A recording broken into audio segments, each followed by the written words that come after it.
Isn't it strange how the things that look like a gift are often the traps we stumble into? You see it shining, promising ease, excitement, satisfaction, and your mind flirts with the idea for just a second, and suddenly that hesitation becomes temptation. You tell yourself you're careful, that you can step back, that you're too smart to fall for it, but the world doesn't operate on caution. It moves faster, quieter, and sharper than you expect.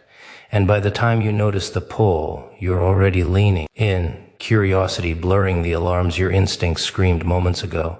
And that's when danger grins at you, waiting for that tiny crack in your attention to make everything unravel in ways you didn't even imagine. The illusion of opportunity is one of the most dangerous things because it seduces with brightness while hiding the edges of the fall. You see it shining in the distance, perfect, irresistible, like everything you've been waiting for wrapped in a neat, shiny package, and your mind starts whispering, maybe this time it's different. That whisper grows louder because you're human, and hope, desire, curiosity, they don't arrive politely. They push, they nudge.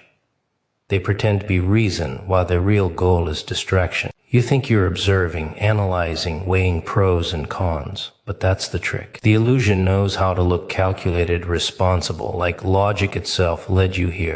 As if every step you've taken was meant to guide you toward this golden door. You convince yourself it's an opportunity, something that could change your life, elevate you, solve problems, fulfill gaps you didn't even admit existed. And for a moment, it feels so real, so tangible, so inevitable, that ignoring it seems impossible. That's when danger is at its most beautiful. It doesn't scream, it doesn't threaten, it doesn't demand your attention in obvious ways. It smiles. It whispers, it glows just enough to make hesitation seem foolish. Your instincts may murmur warnings, but you tune them out because the illusion appeals to something deeper than reason, deeper than analysis. Desire. Desire is patient. Desire is subtle. It waits for the second you are tired, distracted, or hungry for change. It knows exactly how to dress itself up as an opportunity. Every thought that follows is contaminated by this perception. Maybe if I just take one step, just one small choice, everything will align perfectly. And you take the step. You tell yourself it's small, harmless, rational. The illusion of opportunity is brilliant because it teaches you to trust your own judgment while simultaneously eroding it. You begin to rationalize every signal, every anomaly, every hesitation, bending evidence toward the conclusion you secretly hope is true. Logic becomes a lens you use selectively, ignoring the red flags, the subtle inconsistencies, the moments that scream caution. And the more you step forward, the more invested you become, because human psychology is predictable. We fear regret more than we fear mistakes. We want to believe that the chance in front of us is the one that redeems all prior failures, all prior hesitations, all prior suffering. That belief is exactly what the illusion feeds on. It is patient, methodical, and clear. It allows just enough clarity to make you think you're making an informed choice, just enough hesitation to make you question yourself, and just enough appeal to keep you moving forward when any sensible part of you would have stepped back. Opportunity, real or imagined, rarely arrives with a guarantee. The illusion thrives in ambiguity, in the space between desire and reason, in the gap where curiosity outweighs caution, and you, like everyone else, are drawn into that gap, convinced that this time will be different, convinced that your instincts are overreacting, convinced that your past mistakes were only practice for this perfect moment. Every step you take feels almost inevitable, as if the universe itself is leading you here, but that's the brilliance of the illusion. It masquerades as destiny, while it's really just clever choreography designed to keep you off balance, to keep you questioning, to keep you addicted to the rush of what if. You begin to notice yourself ignoring signals you normally trust. You rationalize contradiction. You convince yourself that your doubts are overblown, that hesitation is weakness, that the signs pointing toward caution are actually signs of opportunity in disguise. And in that space, the illusion has you. You are willing to risk more than you realize because the reward is painted so vividly that the cost seems negligible, distant, or irrelevant. The illusion of opportunity is not just a test of decision-making. It is a test of attention, of perception, of your ability to distinguish between what is real and what is staged to manipulate desire. Every human falls for it at some point because it is designed to feel irresistible, to feel logical, to feel urgent, and to feel necessary. And while you think you are in control, the truth is that the illusion knows you better than you know yourself, predicting the exact moment when caution will falter and hope will overtake reason. And when that moment arrives, every step you take feels like progress, every hesitation feels foolish, every warning feels exaggerated, and the line between opportunity and trap disappears entirely, leaving you to realize too late that the brilliance you chased was never yours. To hold subtle signs of danger are everywhere if you learn to see them, but most people ignore them because they look harmless, ordinary, even familiar. Danger rarely arrives screaming, flashing lights and sirens. It creeps in quietly, disguised, in shapes you trust, in voices you recognize, in patterns you've grown accustomed to. At first, the signs are so small that you can convince yourself they're coincidence, imagination, or paranoia. A glance, a tone, a fleeting hesitation, nothing that seems urgent enough to demand attention. And that's exactly why they work. The subtlety is the trap. You get used to ignoring the tiny alarms because they rarely explode into catastrophe immediately. You tell yourself, it's nothing, I'm overthinking, I've survived worse. But the mind underestimates how repetition and accumulation create momentum. Subtle signs pile on top of each other until the warning is unavoidable. Yet by then, you've already leaned too far in, invested too much trust, assumed too much control over things that were never yours to govern. Danger's signature is patience. It waits for moments of distraction, fatigue, or desire, knowing full well that humans are weakest when attention falters. You might notice the first signs and brush them aside because they feel insignificant, because life teaches you that overreaction is embarrassing, or because the pattern is almost too clever to recognize. But danger is clever. It knows how to hide in plain sight, how to disguise itself as opportunity, comfort, connection, or inevitability. Every signal you dismiss builds the framework for the moment you finally recognize it, and by then, the cost has multiplied. The subtle signs are not random. They have the language of consequences, whispers from reality warning you that something is off, that balance is slipping, that a misstep could unravel more than you're prepared to handle. Yet humans are drawn to narrative, to hope, to explanations that fit the stories we want to tell ourselves, so we reinterpret warning as encouragement, risk as reward, hesitation as weakness. The subtlety works because we participate willingly. The signs exist, but we supply the disbelief. We tell ourselves that this time is different, that our perception is flawed, that the pattern is coincidental, and the illusion thrives because it is rarely violent, rarely immediate, rarely dramatic. Danger is patient. It bides its time until you are distracted enough to step into its path, believing you chose freely, believing you saw clearly, believing that reason guided you when in truth, subtle warning signals were ignored, dismissed, or rationalized away. You start to notice the signs after a while, when your gut tightens, when small discomfort refuses to be silenced, when things don't feel right, but you can't articulate why. That discomfort is the language of caution, subtle, almost invisible, but persistent, and yet in that moment you debate, do I act on this? Do I step back? Or do I trust the allure that feels urgent, exciting, or necessary? Ignoring subtle signs is not just dangerous because consequences arrive. It is dangerous because ignoring them trains you to distrust your own perception. You begin second-guessing intuition, hesitation, instinct, and awareness, conditioning yourself to accept signals that feel wrong, to rationalize tension, to live in environments where danger grows quietly without confrontation. Subtle signs accumulate like shadows in corners you never check, until one day the weight of all those ignored moments crashes through with clarity, with force,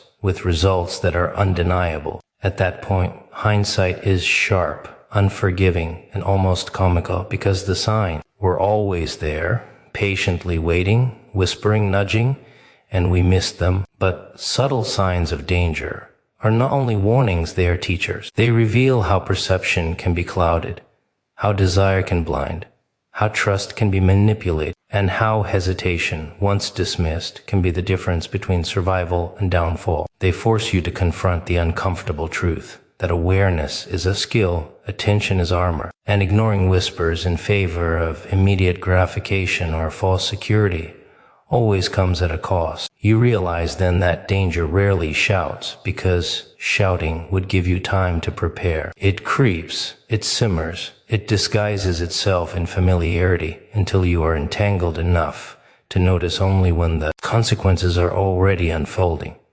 And that is why subtlety is its greatest weapon, because it relies not on force, but on the human tendency to underestimate what seems small, harmless, or ordinary, luring you into a false sense of security until the entire structure collapses around the inattentive, unaware, or overconfident, leaving you to stare at the wreckage, wondering how something so quiet, so subtle, so seemingly insignificant, managed to dismantle everything you thought was safe and predictable. Curiosity as a trap is the oldest game in the book, and yet we fall for it every single time because it dresses itself in innocence. Just one look, just one question, just one small step, it whispers soft enough to bypass the alarm bells your instincts have been screaming for years. Curiosity doesn't need force, it only needs attention, and attention is easier to give than resistance, especially when the thing it tempts you with is coated in the illusion of harmlessness. You convince yourself you're rational, that you're observing, analyzing, controlling your movement,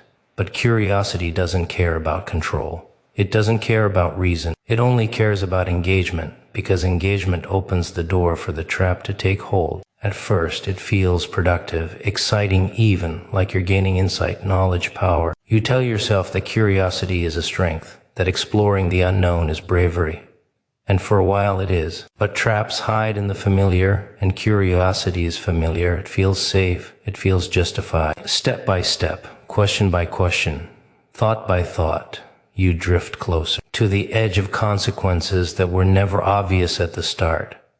The trap is patient. It doesn't rush you. It only waits for moments when you've let your guard down, moments when desire, boredom, or hope tip the scale just slightly toward risk. By the time you notice, the line between choice and compulsion has blurred, and the thing you thought was harmless has already started to shape your decisions, your perception, your expectation. Curiosity disguises itself as opportunity, as exploration, as growth. It gives you a reason to ignore warning signals, a reason to dismiss hesitation, a reason to rationalize discomfort. It's fine, you tell yourself, I can handle it, I'm smart enough, I'm careful enough, but no amount of rationality undoes the subtle seduction of engagement. Every small step inward feels voluntary, natural, inevitable, while outside forces tighten, shift, manipulate, and guide without your awareness. You begin to notice yourself ignoring instincts you would normally trust. You explain away anxiety, rationalize tension, justify doubt, because curiosity teaches you that caution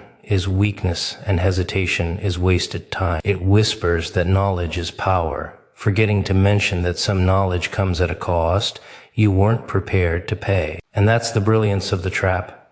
It is silent, almost invisible, shaping behavior through seemingly trivial choices that accumulate until the outcome is irreversible. Curiosity feeds on narrative, on the human need to connect dots, to see patterns, to anticipate answers. It disguises the weight of consequence under the excitement of potential revelation. Every just one more feels justified, logical, harmless, until the cumulative effect bends reality around you, reshaping expectations, habits, and decisions in ways that only become clear once the trap has already sprung. You start to realize, sometimes too late, that the moments of hesitation you ignored, the alarms you rationalized, the instincts you overruled were the only things standing between control and entanglement. Curiosity doesn't ask for attention, it demands it.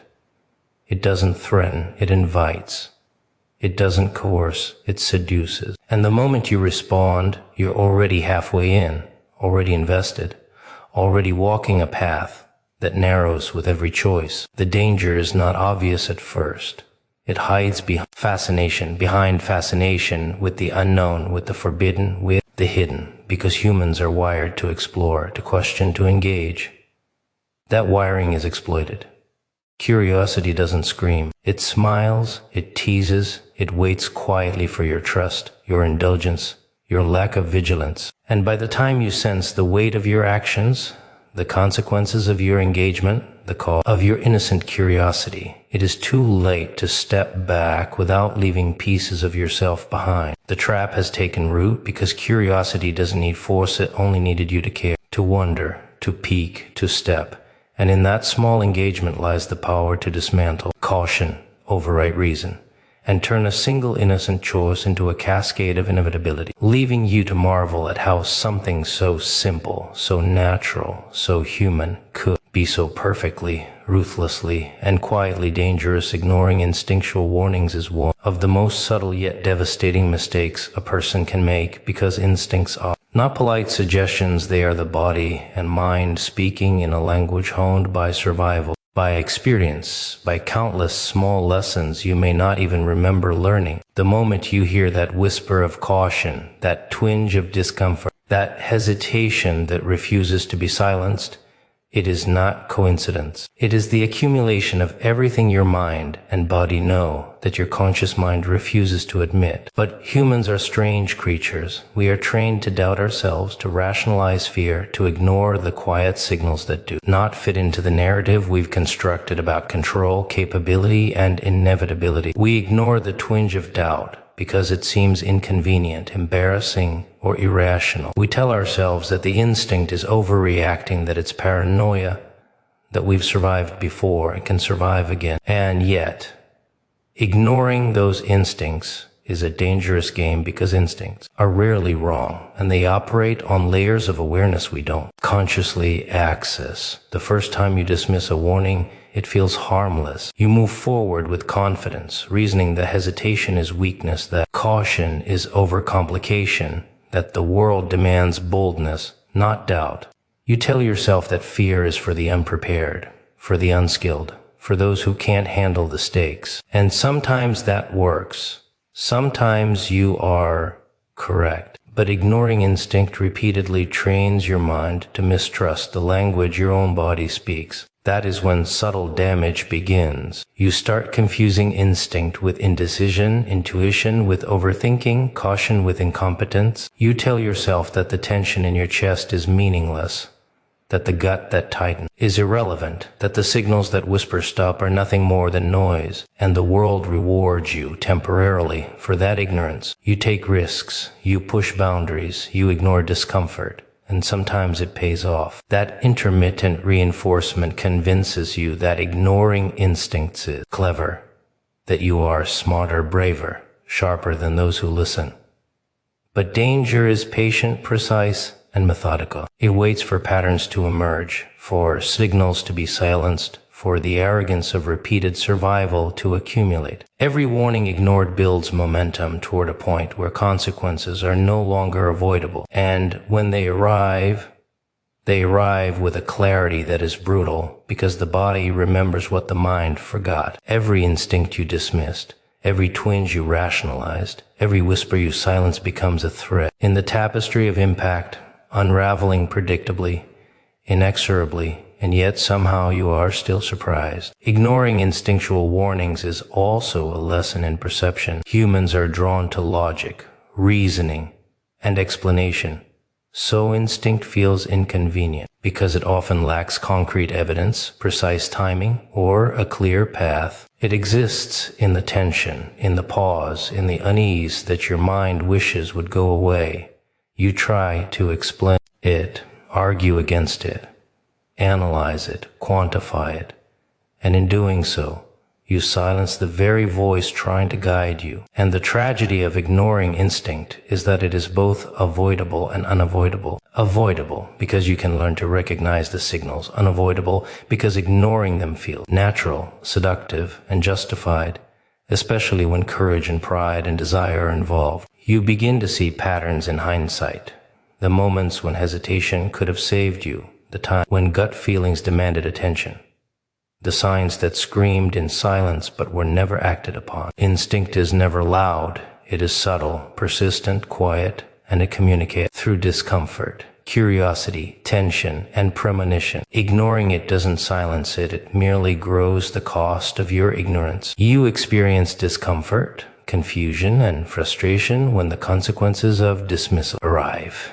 and you recognize that the voice you ignored was never wrong, only unheard. And yet, humans continue to ignore instincts because the allure of control, power, or desire always outweighs the patient, quiet whisper. We rationalize, justify, and explain, and in doing so, we build our own traps. Ignoring instinct is the slow erosion of safety, the accumulation of risk, the subtle teacher of consequences that only makes itself known when retreat is impossible, when clarity arrives too late, when survival depends not on knowledge but on the mistake of previous dismissal, leaving you to confront how easily a body and mind that try to warn you could be silenced by your own willful disregard, and how the quiet voice of instinct, patient as it is, never truly abandons you but waits for the moment when the cost of ignoring it becomes undeniable. The cost of hesitation is a cruel companion because it disguises itself as prudence, as careful calculation, as wisdom. You tell yourself that pausing, reconsidering, waiting is smart, that it protects you from mistakes, from embarrassment, from failure,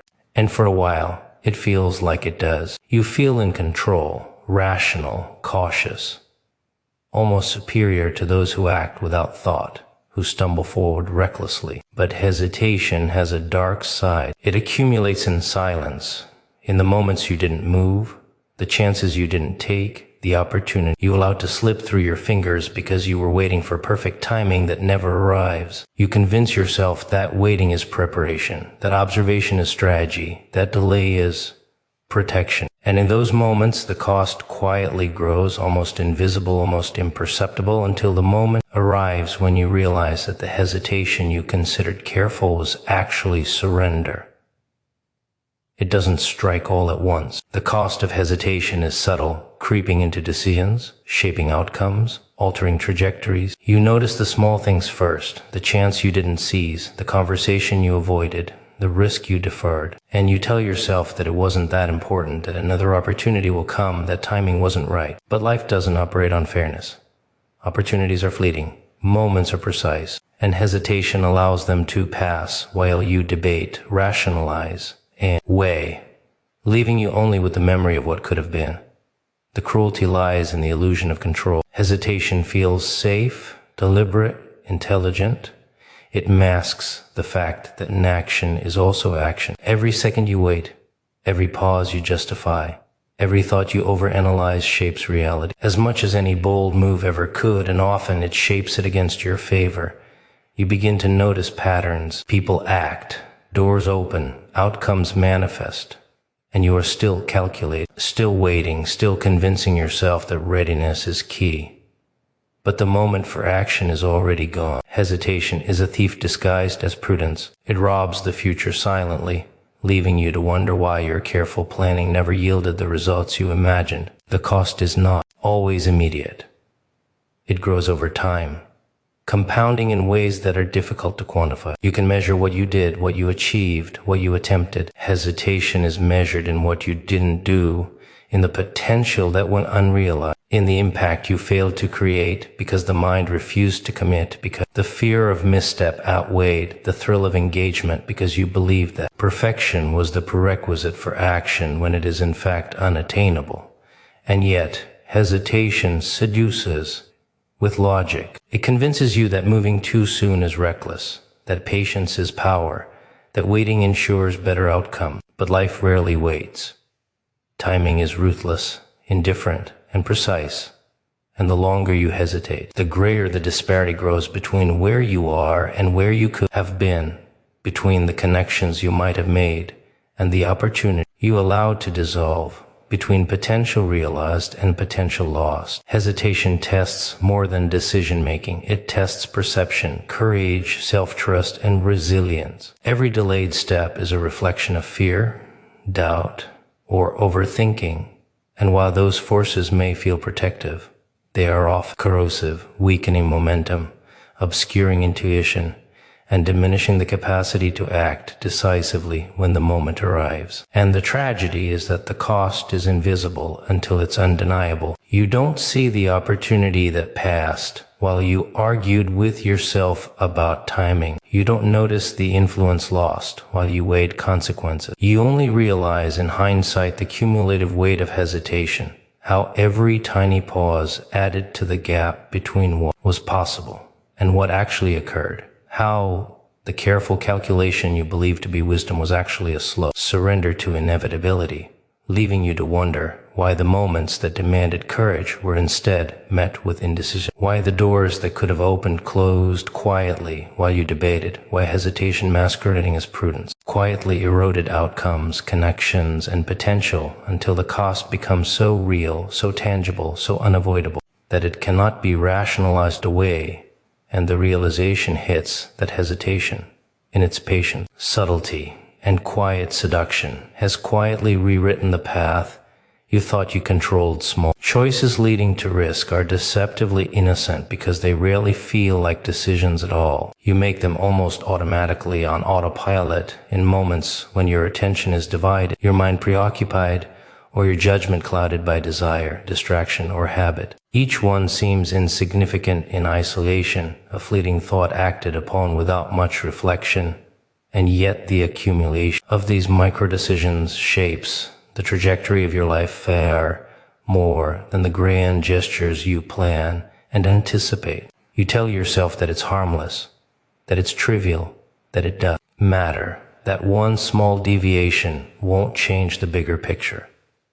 And for a while, that reassurance feels true. The world seems to hum along, the consequences stay invisible, and the sense of control reassures you that nothing is truly at stake. But the brilliance of risk is in its subtlety, in its ability to disguise consequence under the guise of ordinary choice. You take the next step, and it feels just as harmless. You make a decision because it's convenient, comfortable, or tempting, and you convince yourself it's within your control, that you can reverse it if things go wrong.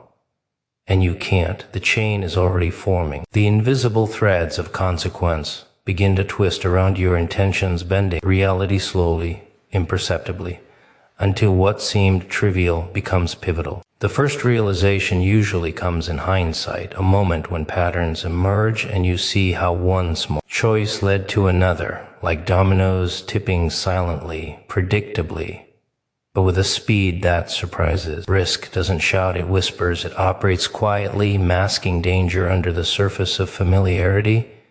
You are seduced by the apparent insignificance of decisions, lulled into believing that only monumental choices matter. Meanwhile, risk accumulates in increments, layering tension and potential catastrophe in ways too subtle to notice until the moment when it is unavoidable. Each micro-choice is a test of attention, of awareness, of willingness to confront uncertainty.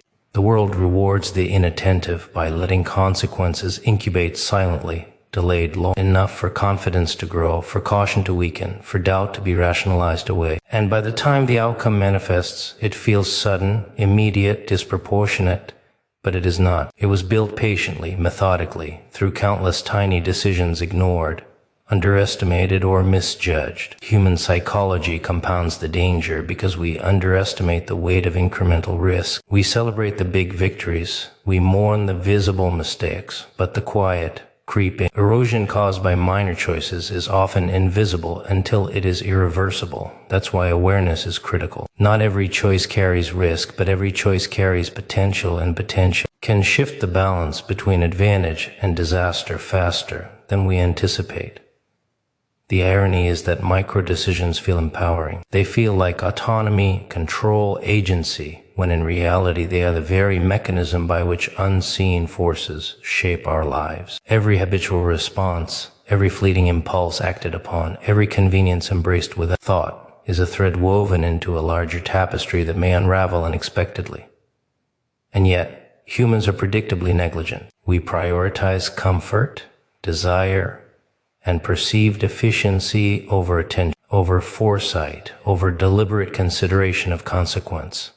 That negligence is the perfect fuel for risk. Small choices are deceptively benign because their immediate outcome seems irrelevant, but the latent effects ripple outward, intersecting with variables you cannot control, interacting with forces you cannot predict, compounding over time until a tipping point arrives. At that tipping point, the chain of minor decisions manifests as a single, undeniable consequence. It feels sudden, dramatic, almost unfair, but it is the logical culmination of innumerable tiny actions, each rationalized, each seemingly insignificant, each ignored as harmless. And that is why risk is most dangerous in its smallest increments. It is patient, invisible, and relentless. It does not demand your attention. It does not shout. It does not negotiate. It simply exists in the space between decision and consequence, in the gaps where human oversight, desire, and distraction meet, accumulating quietly, persistently, inexorably, until the weight of all those small, seemingly trivial choices comes crashing down, reshaping outcomes, exposing vulnerability, and leaving you to realize how something as subtle as a fleeting, seemingly harmless choice could ultimately dictate the path of your life, your fortune, and your control in ways you never anticipated. Temptation, disguised as reward, is one of the oldest tricks in existence, and yet humans fall for it repeatedly because it speaks to desire in the softest, most persuasive tone. It doesn't shout, doesn't threaten, it doesn't demand, it whispers, it glimmers, it shines just enough to distract, to allure, to make caution seem unnecessary. You see it and immediately imagine the possibilities, the fulfillment, the satisfaction that could come if only you reach for it, if only you step closer, if only you trust the promise it radiates. That promise is the trap. Temptation never reveals itself as danger. It dresses up in forms that are familiar, acceptable, even necessary, and you convince yourself that yielding is rational, that pursuing it is justified, that the risk is worth the reward. And for a moment, it feels that way. Your reasoning aligns with desire. Your instincts are softened by hope, and suddenly hesitation feels like weakness. You rationalize just this once. What's the harm? I can handle it. And that's precisely the moment when the trap tightens its grip. The brilliance of temptation disguised as reward is subtlety. It does not arrive all at once. It layers itself over days, hours, moments, small gestures, hints of opportunity, fragments of excitement, until the mind believes that engagement is necessary, logical, inevitable. You begin to notice how easily it shapes perception. The ordinary suddenly feels extraordinary. The harmless feels essential. The forbidden feels desirable. And the moment you embrace it, you start to rationalize every subsequent choice, every hesitation, every instinctual warning that tells you to step back. Desire is patient, insidious, and relentless. It plays on timing, attention, and human psychology. It knows that people are wired to prioritize gratification, that curiosity and ambition are easily seduced by potential, that the mind will bend evidence and logic toward hope, when hope is wrapped in shiny packaging. Every time you convince yourself that yielding is acceptable, the trap strengthens. You start noticing patterns that justify indulgence. Everyone else does it. I've earned this. What's the worst that could happen? The mind constructs reasoning to align with desire, but beneath it all the risk silently accumulates. Reward is the perfect disguise because it promises closure, pleasure, or advancement while masking the cost. It tells you that fulfillment is within reach, that satisfaction is attainable, that success, recognition, or relief is just one step away, and you step because the step feels inevitable. And temptation thrives in that inevitability. It doesn't coerce, it doesn't force, it doesn't confront directly. It allows the mind to lead itself into compromise, to act in ways it would never consciously allow if it recognized the danger, to rationalize irrationality as opportunity. The most cunning part is the timing. Temptation rarely strikes when you are full alert, cautious, prepared. It arrives when you are tired, distracted, emotionally vulnerable. or just confident enough to believe that you can outsmart the poll. And each small concession, each small engagement, each fleeting indulgence builds momentum, creating a path of choices that feel natural, inevitable, and justified. The trap is almost invisible because the mind is willingly participating. You are not forced, you are seduced. You are not threatened, you are enticed. You are not blind. You choose to ignore the flashing signs in favor of the glittering promise, convincing yourself that the danger is exaggerated, that the reward outweighs risk, that hesitation is foolish, and slowly, invisibly, consequences accumulate. The cost of indulgence is not immediate. It creeps into behavior, perception, priorities, and judgment. You start rationalizing bigger risks, ignoring more warnings, bending rules, dismissing hesitation, until the line between pursuit and surrender disappears. By the time the true nature of the trap reveals itself, the momentum is unstoppable, the engagement irreversible, the consequences undeniable. And that is the genius of temptation disguised as reward. It does not fight you directly.